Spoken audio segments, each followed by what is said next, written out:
everybody. Welcome back to the Elyse DeLucci Show. How you doing? Episode 49. I'm your host, Elyse. We're in my living room. I was trying to figure out my new MacBook computer, because I think I told you last time my kids broke my phone, my printer, my computer. God, setting up a new computer is not as fun as it used to be. I have all these settings on here, like how to record the podcast and stuff, and I have to relearn how to do it on these newer updated programs. Oh, I can't handle it. Anyway. How are you?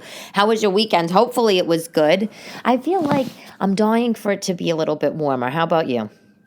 I'm sure that you are. Let me tell you, I actually don't like the summer. I mean, when it's the dead of winter, the end of the dead of winter, I start itching for that summertime feel. But when it's actually summer, I couldn't think of anything worse. Can you imagine living in Manhattan, if you don't already, during the summer? No pool, no backyard, pounding the pavement with steam coming off it. It's really horrible, to be quite honest. But I'm just at that point where I'm like, forget it. I'm sick of this weather. I'm sick of the cold. The other day, my girlfriend tells me, oh, it's nice out. Yeah, it's beautiful out. It's a beautiful, bright day. I go outside. It was raw. It was 32 degrees. I needed a winter coat, hat, gloves, boots. I'm done with this. I am done with this.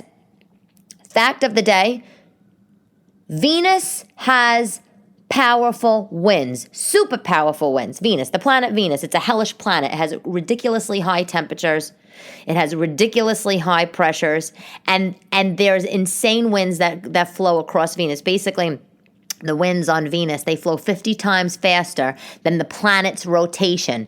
Why I'm telling you this is because I was looking at my bookshelf and I saw the book that I just ordered, Men Are From Mars, Women Are From Venus. And it's like, of course Venus is a hellish planet with giant wind gusts all over the place. And of course that book is referring to women as Venus. I haven't read that book, so I bought it, though, to read it. I heard it's great. It's been around forever. Have you read that? I've read a lot of these dating books, but this one, it's an oldie but a goodie. I actually bought it. I bought it on Amazon used, and I saved myself a few dollars. The used books, by the way, on Amazon, they're fine. If you just want to get a book, right, and you don't want to buy I usually buy the new books. Like, I like hardcover books. I think, I'm going to save them forever because I'm a hoarder. But this time I was like, I'm just going to get this book. It's been around forever. I'm going to get it used. And it's a beaut. You couldn't even tell that someone read it. I mean, I'm sure it was found in the basement of like a cat hoarder's apartment in the Midwest somewhere, but that's fine. That's totally fine. They sprayed it with some Lysol and now it's on my bookshelf. So, your weekend, good. It was good. I got Ralph's Ices for the first time. I love ices, Italian ices. If you don't know Ralph's, you can go to the supermarket and get like Marino's ices. They're in the freezer section. But Ralph's is so good. They have the best flavors there, just all the flavors. And there is a place on the Upper East Side. There's two places on the Upper East Side, one on 2nd Avenue, one on 1st Avenue, and I got it.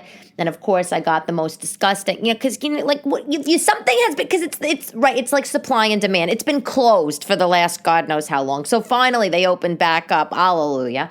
And I go, and, you can get these sizes, extra small all the way to extra large, or maybe actually like a half of a gallon or something like this. I got a pint for one sitting.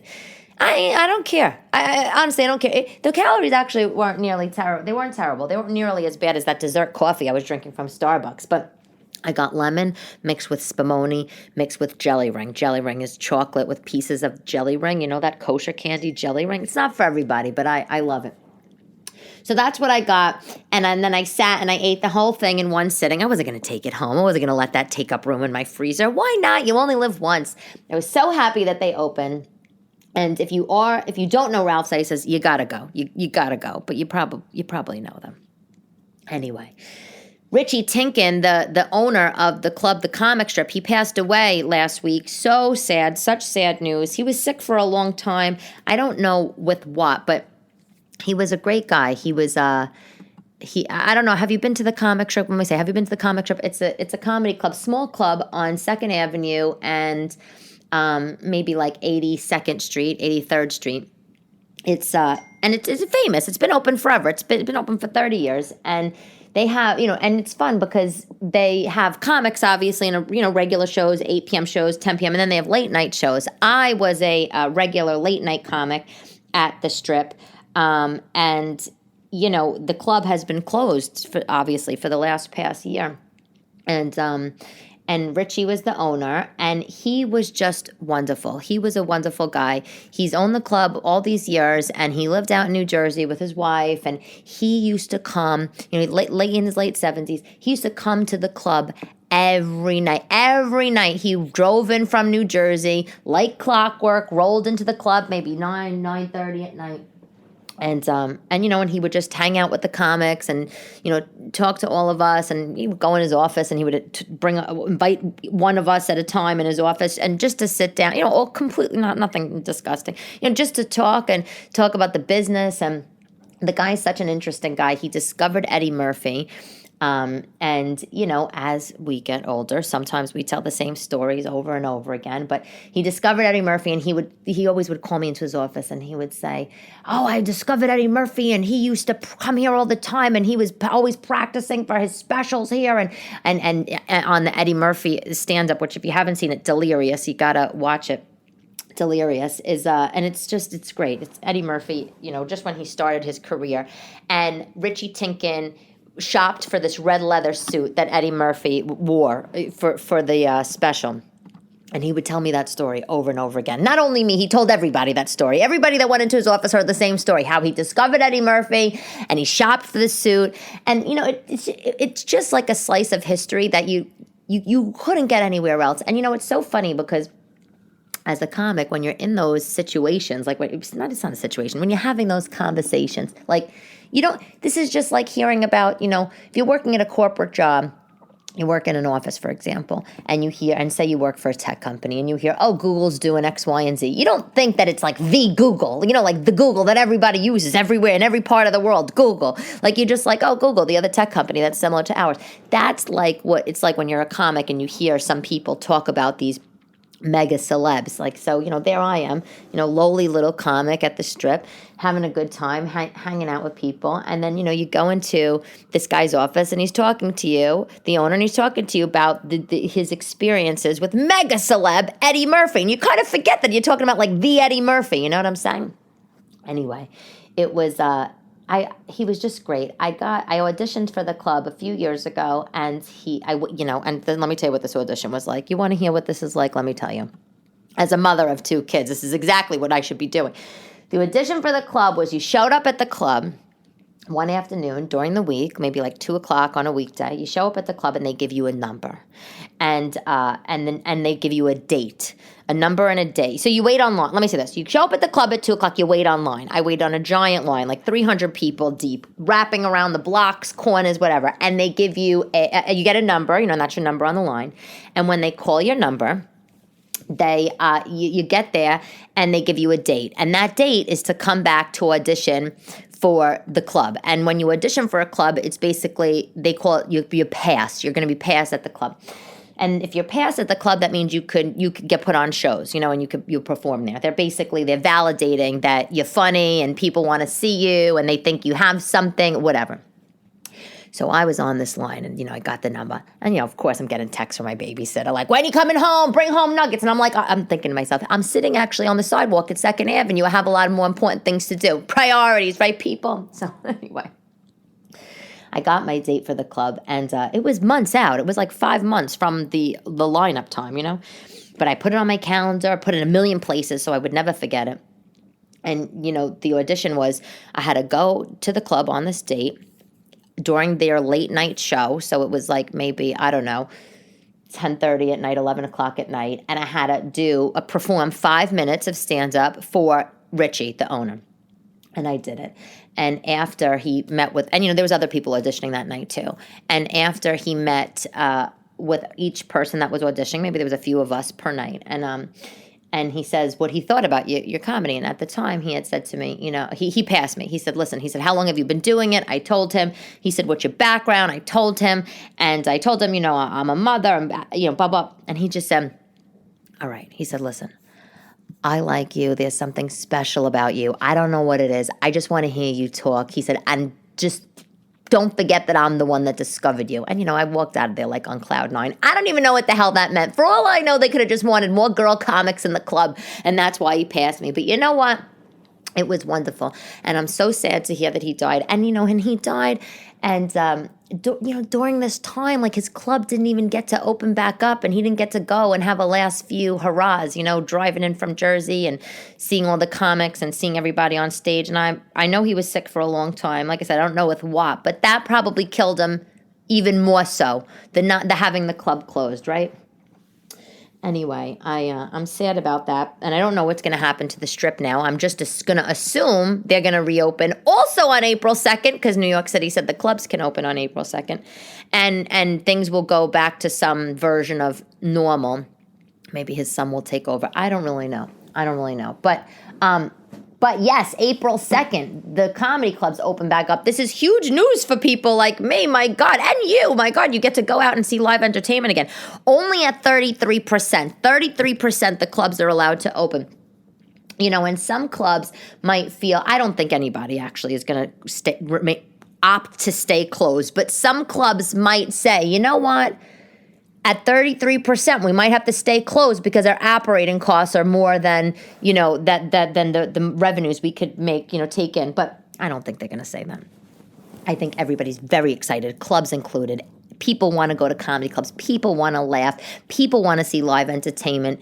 And it's ridiculous that they've been closed so long, right? I mean, all these other businesses, for the most part, were able to open back up, except the clubs were not. And it's like, the stage at a lot of clubs, well, I shouldn't say a lot. Oftentimes the stage is far enough away from the crowd. And if it's not far enough away from the crowd, the clubs can put up like a plexiglass sort of thing to split the comic, the comic on stage and the audience. So there's no transfer of germs. And if you have a club and you could put your tables, 6 feet apart or whatever it is, why not do it? I don't know why they've been closed for so long, but we're happy. And I'm so sad that Richie, is not around for this. And I know that all the comics that have been performing in the comic strip for years and years and years, which is not me, are equally sad, more so sad. They've known this guy forever, and he's just been an amazing part of their lives. And, I think it goes without saying, and a lot of times, a lot of things, right? Like, all you need is like that 1, 2, 3 people to believe in you, right? Like, I remember when I was doing stand-up, started doing stand-up, I was going to these open mics and, in basements of wherever and having a great time. I love all my fellow comics. They're definitely crazy and kooky, but so am I. And so I just would feel right feel right at home and fit right in. I was always in the minority, of course, because I'm a girl, and just for whatever reason, more guys do it. But there were times definitely that I thought, "What the hell am I doing? What the hell am I doing?" Like I'm literally in a basement in the East Village at 12 p.m. When I should be doing other things, and like I am here, And is this the right life choice for me? Is this a midlife crisis or something? I had no idea, but I just went with it, and as I performed more and more.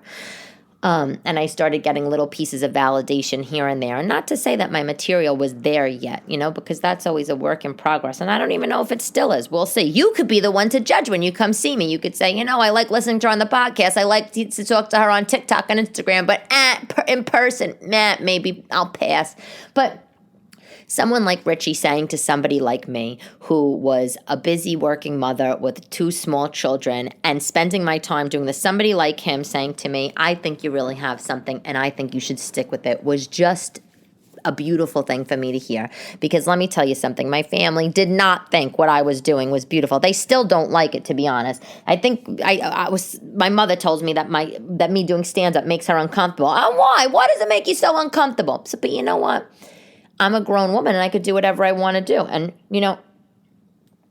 it's nice to have another person, an older person say, no, this is actually a good thing. You definitely should be doing this. So rest in peace, Richie Tinkin. And if the comic strip survives his passing, which I think it will, and it should, I hope you guys come there because it's a fun little club and it's small and it's intimate. And Jerry Seinfeld, worked out his special stuff there. Like everybody has been there. But anyway, Anywho, I made a delicious chicken the other day, a delicious chicken dish. Let me tell you about this. Okay, it's so easy. It's so easy. You know, I have the Dutch oven. I love the Dutch oven. I had a couple of chicken breasts, whole chicken breasts. I made this chicken with cranberry and balsamic vinegar. It was so easy to make, and it was delicious. And I served it with little potatoes and some string beans. Let me tell you how I made it. So basically, I took the Dutch oven. I put a little oil in the Dutch oven. I browned the chicken on either side, right? Browned the chicken breast on either side, maybe 4 minutes each side. I took the chicken out of the Dutch oven.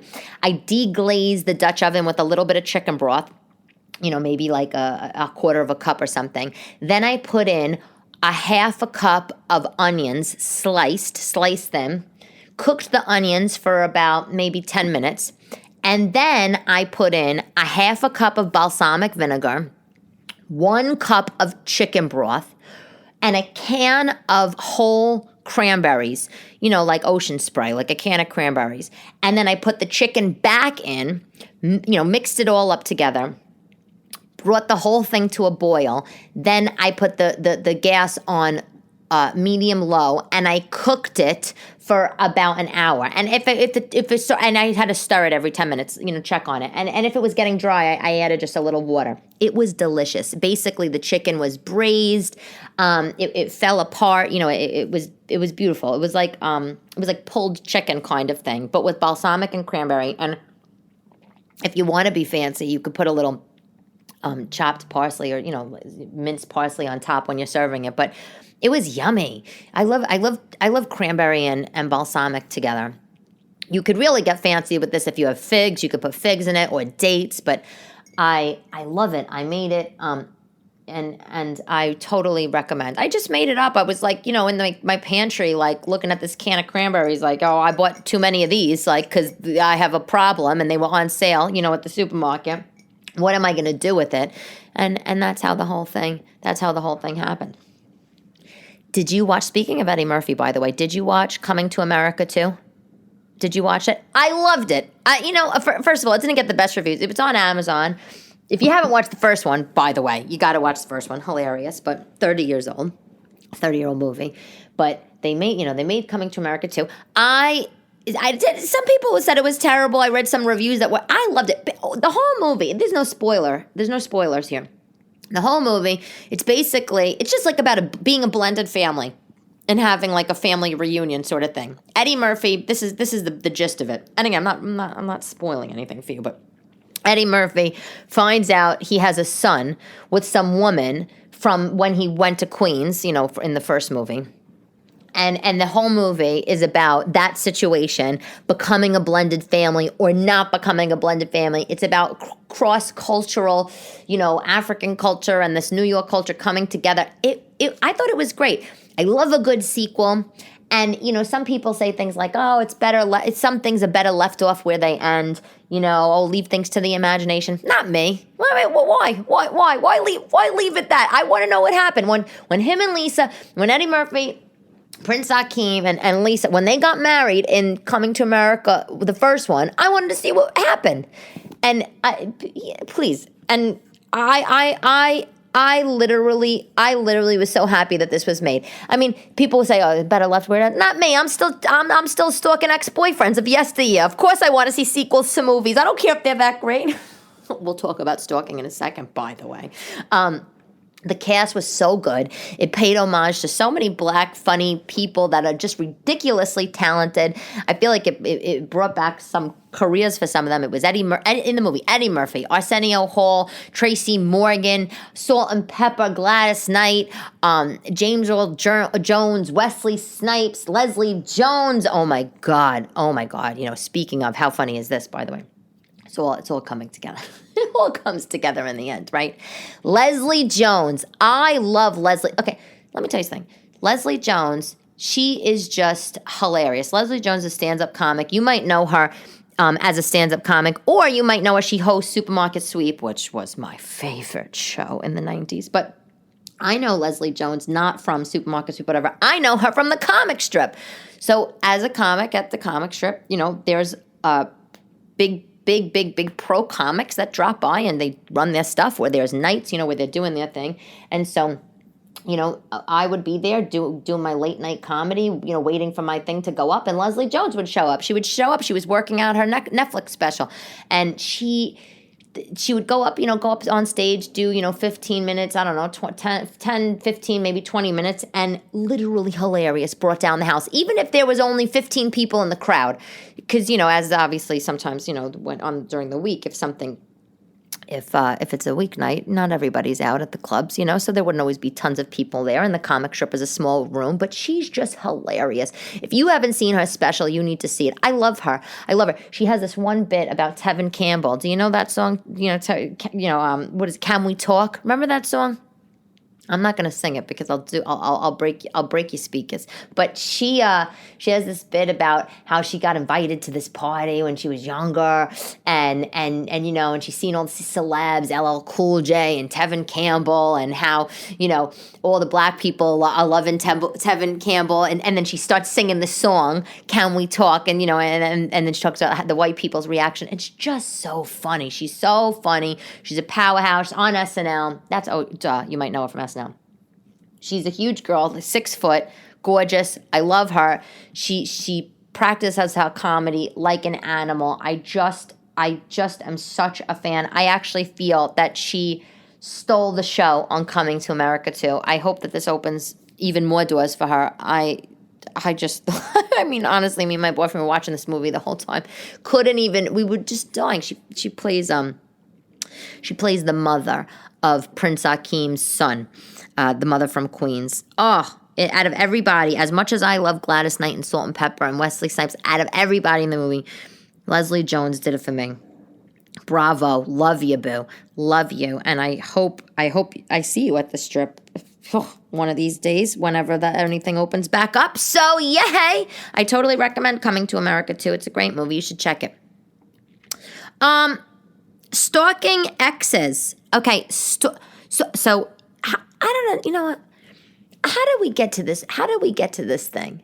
How do we get to this part of life where everybody's stalking everybody else? You know what I'm saying? Don't you agree with this? It's not like this is like weird behavior. People stalking their ex-boyfriends, their ex-girlfriends. People stalking their exes, new girlfriends and boyfriends. I have this one friend, she's a vicious little diva. She stalks all of her exes. She has a spreadsheet. She's stalking all of them. She stalks their new girlfriends, their wives. One time I said to her, "Oh, what's going on? What's going on with your ex? What's going on with Matt?" "Nothing, same old." "Oh, actually, that's not true. His mother moved. She bought a new house. She downsized." I'm like, how do you even know that? She says, "Her mail's going to a different address now, Elyse. She paid X, Y, and Z for the house." I know these things. How do you know? "I saw the car in the driveway." "What are you doing, drive-bys? What are you, nut job?" "No, I Google Earth that shit." I was like, oh my God. I'm not saying that I'm not guilty for some of these things, but that's a whole nother level. There's a book someone was telling me about. There's actually a book.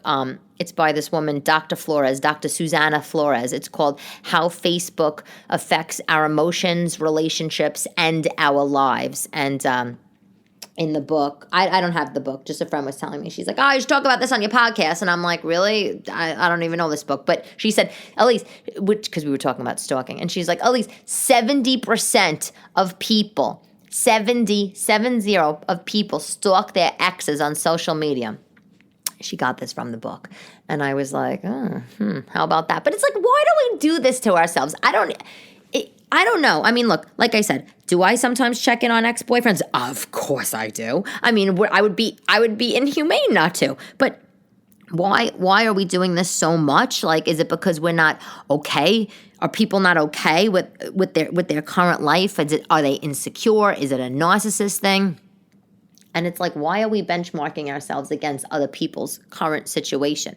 Is there a competition? For me, personally, looking up the ex-boyfriends from time to time, I'm genuinely just curious. Honestly, I mean that. I'm genuinely just curious. And for whatever reason, for me, and probably like you too, it's like overeating. It feels so good in the moment. You're like having nothing. Like there I am having nothing to do. Maybe this and that. It's like towards the end of the night. I could go on Amazon. I could buy a bunch of stuff. I could put a bunch of stuff in my shopping cart on Amazon, walk away, abandon the cart. Or light bulb. I could just go look up ex-boyfriend number 20, and go see what he's up to. And it's literally like overeating. So good in the moment. In the moment, you think it's a great idea to have that 19th chicken cutlet, and afterwards you feel nauseous. Not nauseous. I'm not nauseous on the couch because I looked up his life. I just, afterwards, I take a glance. I'm like, why did I just do that? It did nothing for me. It literally did nothing for me. It's like, at least when you eat, you do have that filled up feeling, even if that feeling does make you nauseous. You're like, okay, now maybe this will spur me on to a new diet or something. This never spurs me on to not do. I don't even know why I do it. It's terrible for the psyche. In this book, I don't know if I should have asked her. I don't know if she got this from the book. My girlfriend got it from this book by Dr. Flores, this Facebook emotional relationship book, or she just had this stroke of genius on her own. But she was like, Elyse, the basic rule for happiness is that if you have great things to do in the present, you're not going to be glued on social media. You're going to be living out your very great life. And you want to know what? I agree with that. I do agree with that. But what I don't agree with is, I don't agree with that if you have a great life, you wouldn't be on social media. I think that life and social media are one and the same these days.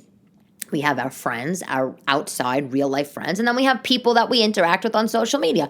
Sometimes they're one and the same, sometimes they're different. As a comic, I have a whole life on social media. So for me, that's very real. But what I do agree with is that if you are happy in your life and you have a full life, you will be less likely inclined to check on the ex or the ex's new relationships because you're just effing busy. You're just effing busy. But I don't know. We got into this whole conversation. It's like, and if you are obsessing about your ex-boyfriend on social media, your ex-husband, I mean, maybe you need to reevaluate your circumstances. Maybe you need to think about why you're doing this. And is it because you're unhappy in your current situation? Is it that you need to fill your life up with more stuff? It's also like, how much are you doing it? Because like I said, I do this, and for me personally, I do it. I think it's normal. What I don't think is normal is when it's like a compulsion, like a weekly, monthly, I don't even know, daily check-in thing. And that's a real thing. That's a real thing. But on the ex-boyfriend's, ex-girlfriend's new relationship, I mean, everybody does that too. Let me tell you something, okay? But sometimes it's borderline, criminal. For example, not this situation, but let me tell you. Sorry, I had to take a sip of my seltzer. My younger sister, much younger than me, she texted me a few weeks ago, and she's like, oh my God, does your ex-husband have a new girlfriend? And I was like, I think he's in a new relationship or dating. I mean, I know he's dating. I don't know if they're exclusive. I don't know. He doesn't tell me anything. And she's like, he has a new girlfriend. I saw it on Instagram because we're not friends on Instagram anymore. And I said, oh my God, give me an immediate digest. I need to know, like yesterday. I want to know everything about this broad, what she does, what she looks like. I need an immediate digest. Let me know. And so, as a good little sister would do, thanks, Gab, she provided. She delivered the goods. And could you blame me? I was curious. Of course I'm curious about my ex-husband's new girlfriend. I mean, this woman, she could be around my kids. To be honest, I really don't care about it. I don't care for any other reason. I'm not a scorned ex-wife, not one bit. As you know, my ex-husband and I, we have a great relationship. We talk all the time, almost every day, on text, always about the kids and stuff. And there was never anything romantic ever that happened after we split up. But I'm busy. He's busy. I mean, I really genuinely don't care about his new girlfriend because I have a boyfriend and I have my things to do, and this is not bullshit. I mean, how much more can I do? I work full time. I'm raising 2 kids. I'm keeping a household. I day trade. I do stand up. I'm on social media. I have a podcast. I'm writing a show. I mean, like literally too much stuff. I'm happy that my ex-husband is happy, but I will not say for a second that I wasn't curious about this girl. Of course I was curious. And that's that. And like there's a whole thing. Like as much as we want to not like so let me say this. If you are married and divorced, right, and you have an ex and he's with somebody new, if he's seriously with somebody new, it's kind of like strange to not like the new person in some ways. If you really want to get like deep in the weeds of your thoughts, it's kind of like weird not to think that the person would be normal or whatever, because I mean, you were married to him. Like, I was married to this guy. So, and I'm sure that the new girl that he's with, I mean, I hate to say it, but maybe she's a little bit like me. You know what I'm saying? I mean, we were together for a long time, and now he's with this new girl. So, I mean, in some ways, it's like people's taste, how much do people's tastes really change? So, I'm happy for him, even though I call her Wolverine. I mean, like, give me a break. I mean, I got to have some laughs, right? My new boyfriend's like, well, no, he's not a new boyfriend, but my boyfriend's like, why do you call your ex-husband's girlfriend Wolverine, Elyse? Why? I'm like, because I just think she's the Wolverine. And he's like, that makes no sense. I'm like, I don't know, maybe she has the bedside manner of a wolf. And he's like, oh my God. He's like, it makes no sense. I'm like, that's fine, it makes no sense. But guess what? It makes me happy, so I don't care. But no, but that's my personal situation. But I've been on the receiving end of the stalking business, and that's not a nice feeling. Like, and from past, so I've been on the receiving end of the stalking where someone dated, like a guy that I'm with dated another woman, and obviously, and or maybe like slept with her, or maybe fooled around with her one time, whatever.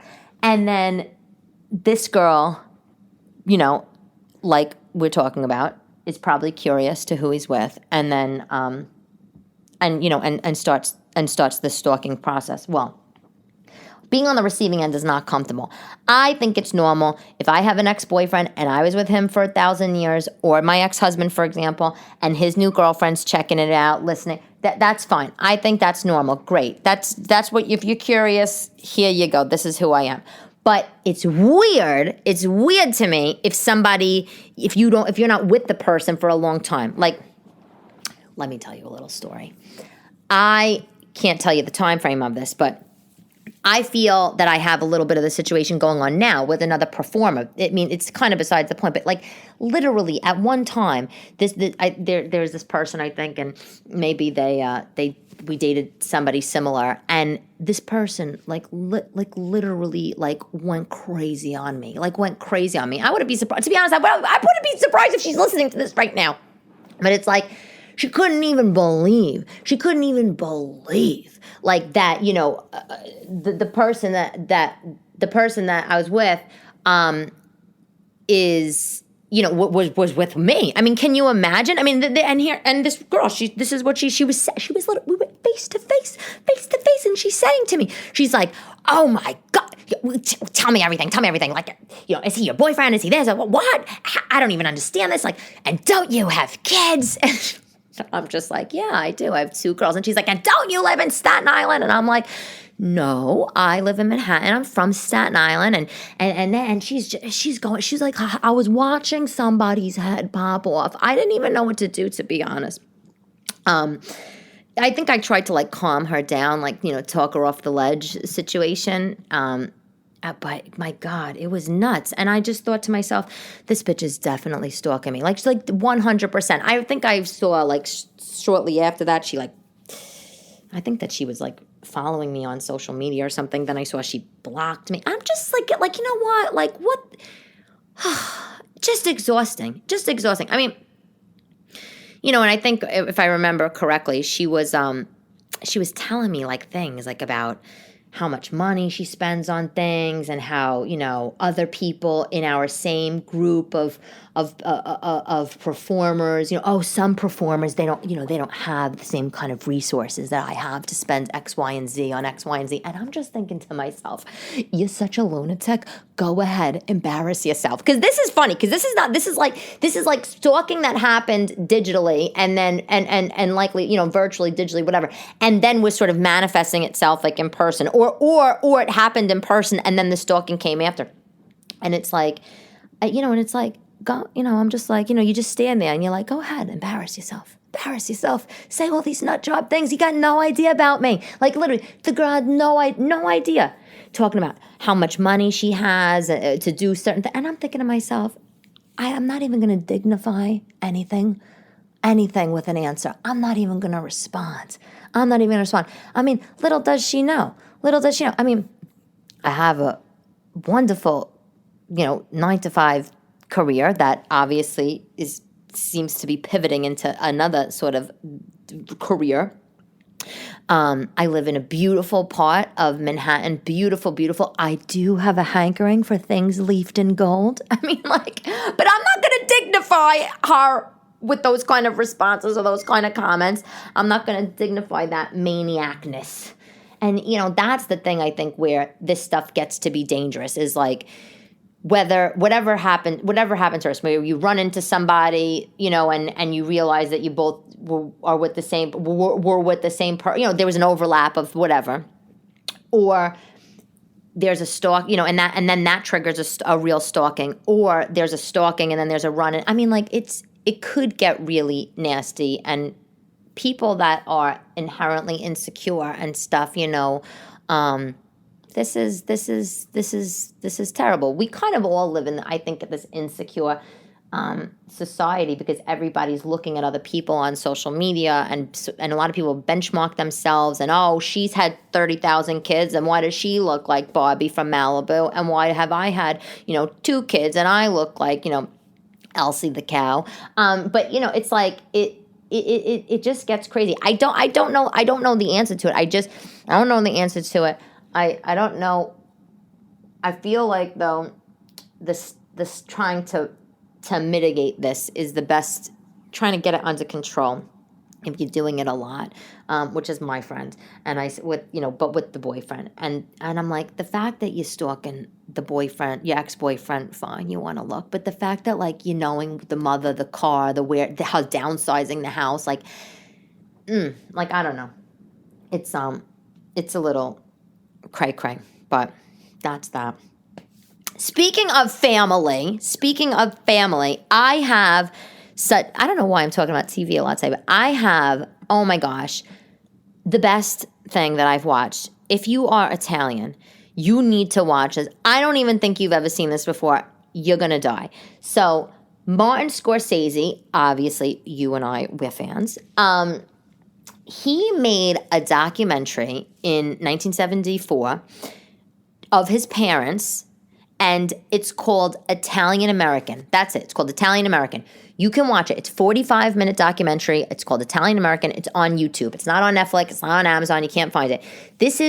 And Scorsese, by the way, says this is the best film he's ever made. This movie, this documentary, which sort of feels like an interview-y sort of thing, this came before any of his fabulous, blockbuster films that he's made. It's sort of this dictatorial style documentary, and all it is, it's him filming his 2 parents, Catherine Scorsese and Charlie Scorsese, and they're sitting in their living room in Little Italy in New York on Elizabeth Street, and they're just talking about what it's like, being Italian in Little Italy, like being Italian immigrants, the mothers, and she's cooking meatballs while they're filming. She's talking about who makes the sauce. She's talking about how she learned to make sauce.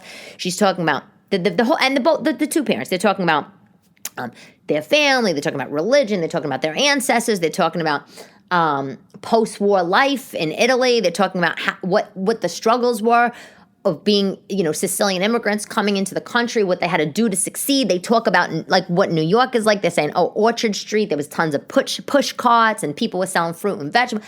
It's such a slice of life of what New York was like a long, long time ago. And it's so good. And if you're Italian, if you have a hankering for that kind of thing, you got to watch it. But if you're Italian, this is going to remind you of talking to your grandparents or your great-grandparents. And it literally just gave me the best feeling. Like you, I haven't seen a lot of relatives, in forever.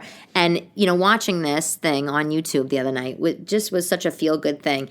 And I watched it with my boyfriend, and it was so nice because, We're both Italian. Both of our families are from Naples. And there's nothing better, in my opinion, of when you're with somebody, friend, boy, friend, spouse, love it, whatever, and you're both from the same culture and you have, and that's the commonality, and you watch something or you experience something like that together, because it just gives you that warm, fuzzy feeling. But it's so good. And the mother, by the way, she's so cute. She's standing in her kitchen with the blue floral wallpaper. The parents in the movie, they're in their 60s. By the way, these people, they were born. So this is old. These people, they were born in like 1915 or something like that. So, but the mother, she's cute. She's like this natural storyteller, and she's making jokes, and it was just so nice. They were sitting on their plastic covered couch, and it was fabulous. It was fabulous. I saw a piece of it. I saw a piece of it a long time ago, and I kind of just, like, I don't know. I was probably distracted or something, or younger, and like didn't know what the hell I was watching. But it was just so good. You got to check it out. Italian American on YouTube. Martin Scorsese and Marty Scorsese. If you want to call me to be in your movie, I mean, I'm a perfect cast, right? I'm a totally perfect cast for one of his movies. But, oh, God, you got to watch this. Okay. Usually I talk about a product of the week or sometimes a question for the audience. But this kind of is all in one. So I got a message, an email. Thank you, doll. She says to me, hey, Elyse, I need your help. Where can I find house dresses? Because, that's obviously a thing to me. I have some info for you on that. Okay, so the other day on TikTok, I wore this leopard muumuu, which I like to call it. I guess it's really called the caftan. I don't know. That's Natori. The brand Natori. My Natori things, you could buy them from the website. They sell them at like stores like, Saks and Nordstrom or whatever. I get a lot of Natori things, or I should say I did get a lot of Natori things at Century 21. Still closed. I mean, not still, is closed. If you want to look on off Saks that they have in your website, you can find some stuff there too. A lot of other, but that's like those Natori sort of muumuu-y things, and they're like a little glamorous. Joan Rivers wore a lot of Natori house dresses and muumuus. To be honest, though, I got a lot of my house dresses from street vendors, like literally in Harlem. Guy on the street selling cotton dresses, sleeveless or tank dresses made in India for $5. That's my thing. Like I'll be shopping around maybe on 125th Street, whatever I'm doing, and then there's these people on the street. They're just selling, they're selling whatever. I love them. I love the cotton. It's a soft cotton. It doesn't make me, disgusting, because sometimes, like the Natori things are polyester, which, really, and they used to be silk, like 10 years ago. I don't know why they changed. Of course I know why they changed. They changed to save money, just like everybody else. But anyway, the cotton $5 dresses are great. I picked them up at TJ Maxx, at Home Goods. If you want to look online, though, there are some places. So there's this vendor, this brand. I don't know if it's a brand or a store, whatever it is, on Etsy. They're called Gypsy, Gipci, Gypsy, Gipci. This brand, they're not so cheap. I mean, cheaper compared to Natori, but this brand on Etsy, they're like $50, $60. They make gorgeous muumuus, like cotton, Egyptian cotton, long to the floor, perfect for summer, embroidered, cool designs, like super, super cool. I love them. If you want to get really old school, with the muumuus and the house dresses and the house coats, you got to go to National. National is a catalog for old ladies, okay, that I get. Yes, it's still a mail order catalog. It's literally hilarious. Like, I had a friend in my apartment, I don't know, a couple of years ago, and she's like, I got the mail. It's on the table. And she's like, what the hell is this? What the hell is this, Elyse? And I'm just like, what? It's a catalog. And she's like Spiegel? I'm like, no, not like Spiegel. I'm like, it's for old ladies. And she's like, Elyse, you're not an old lady. And I'm like, all right. National sells Velcro sneakers. I know, brace yourself. Velcro sneakers. This is true. This is so true. I mean, everything I say is true, but this is, it's so true, it's embarrassing. Velcro sneakers, walkers, bra extenders. Do you even know what a bra extender is? It is. It's a thing. You put a hook on the back of your bra to make it bigger because you got too much back fat. But National sells house coats, and they like snap front house coats, or like sleeveless dresses, like in a light floral print, or like pinstripes. I have a couple of them. Look, they're hideous, but they do the job. I don't give a shit. When I get out of the shower and I dry off, I do my hair or put it up in a bun or whatever the hell I'm doing. I have kids. I have a boyfriend. I live in an apartment. I got to go throw out the garbage. What do? I go right into my bedroom and I put on a house dress, or I want something that snaps, that has pockets, so I could do some errands, whatever. When I come home from work, I put on the same sort of garb. Shop National is the website, shopnational.com. That's where I get some of this stuff. Also, there's another brand, Amerimark. They, Amerimark.com. It's AMERIMARK. That's also like real old lady shit, like borderline hideous. But whatever. I mean, for me, at the end of the day, I'm a single mother. So I don't. My kids, they don't care what I wear, and I don't care what I wear. I'm just trying to be comfortable and functional. Okay. But so if that means old ladies wearing old lady stuff, fine. I'm not buying the bra extenders. Maybe one day I will. Those are my recommendations for where to get house dresses. But let me tell you, I will say, every time I'm in TJ Maxx, every time I'm in Marshalls, every time I'm in Burlington Coat Factory, Ross in LA, I go to Ross a lot because the Ross isn't that popular here.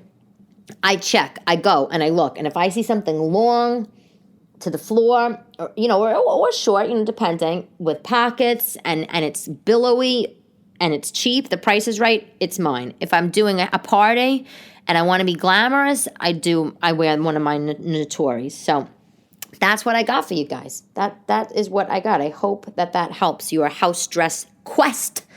Quote of the day from Jim Carrey.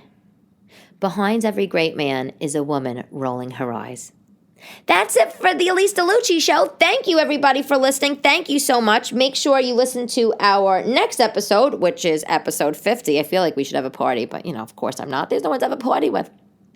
Follow me on TikTok. You can follow me on Instagram. I post some more personal-ish things on there. I know a lot of you have been asking me about my stand-up schedule and where I'm going to be and all that stuff, and I don't know, to be honest. I just want to say this.